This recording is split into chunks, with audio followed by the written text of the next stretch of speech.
बाबरी मस्जिद को लेकर छिड़ा नया संग्राम। अयोध्या से इकबाल अंसारी ने दिया बड़ा बयान। बाबरी पर इकबाल ने जो कहा सुनकर मुसलमान भी बदल लेंगे मन। नहीं थम रही बाबरी मस्जिद को लेकर सियासत। इधर यूपी में इकबाल अंसारी ने तो सीधा सीधा बोला, बाबर मेरे मसीहा नहीं। उधर पश्चिम बंगाल में तो गदर कट गई है। पश्चिम बंगाल की बाबरी मस्जिद का मुद्दा एक बार फिर पूरे देश में सियासी तूफान खड़ा कर चुका है। एक और जहाँ पश्चिम बंगाल के मुर्शिदाबाद में हुमायूं कबीर के बाबरी जैसे ढांचे की नींव रखे जाने के बाद माहौल गर्म है, तो वहीं दूसरी ओर अयोध्या से बड़ा बयान आया है जिसने इस बहस को नए मोड़ पर ला दिया है।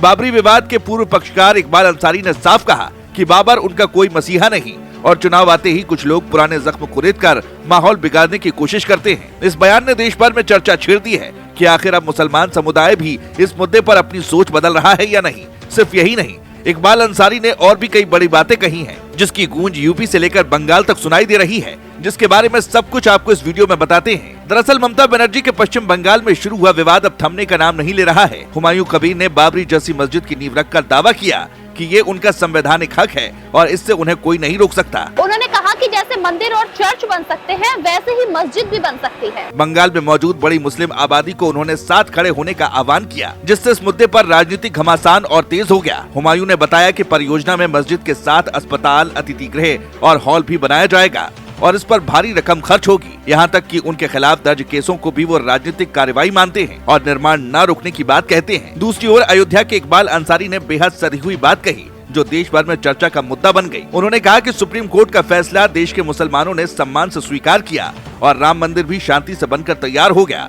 उनका कहना है कि फैसला आने के बाद अब कोई काला दिवस मनाने की जरूरत नहीं है और न ही बाबरी को लेकर कोई उथल पुथल होनी चाहिए। अंसारी ने ये भी कहा कि चुनाव आते ही ऐसे मुद्दे हवा में उछाले जाते हैं ताकि लोगों की भावनाओं के साथ खेला जा सके, जिसे समुदाय सही नहीं मानता। हालांकि हुमायूं के कदम पर देश की राजनीति भी गर्म हो गई है। बीजेपी ने पश्चिम बंगाल सरकार पर तीखा हमला बोला और इसे धार्मिक ध्रुवीकरण की राजनीति बताया है। पार्टी नेताओं का आरोप है कि कबीर को देर से निलंबित किया गया और इसका पूरा मामला चुनावी रणनीति से जुड़ा है। वहीं बीजेपी वरिष्ठ नेताओं ने कहा कि ऐसे कदम समाज को बांटने का काम करते हैं और ये सिर्फ वोट बैंक की राजनीति को मजबूत करता है। बंगाल में इस मुद्दे को लेकर माहौल बेहद संवेदनशील बना हुआ है। इसी बीच असम विधानसभा के उपाध्यक्ष नुमाल मोमिन ने इस विवाद पर कड़ा रुख अपनाते हुए कहा कि कबीर का कदम बंगाल को गलत दिशा में ले जाने की कोशिश जैसा प्रतीत होता है। उन्होंने बाबर को आक्रमणकारी बताते हुए कहा कि देश की संस्कृति और सामाजिक सरोकार पर हमला करना किसी भी समुदाय के हित में नहीं।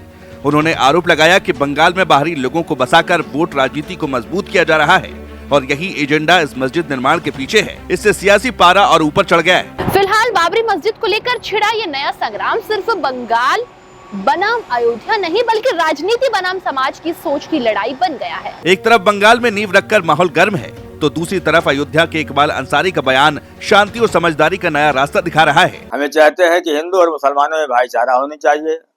धर्म की आस्था लोगों के पास है, लोग सभी धर्मों के मानने वाले हैं। हम भी सभी धर्मों का सम्मान करते हैं। आज अयोध्या में मंदिर बन चुका है, सुप्रीम कोर्ट का फैसला आया, पूरे देश के मुसलमानों ने उसका सम्मान किया।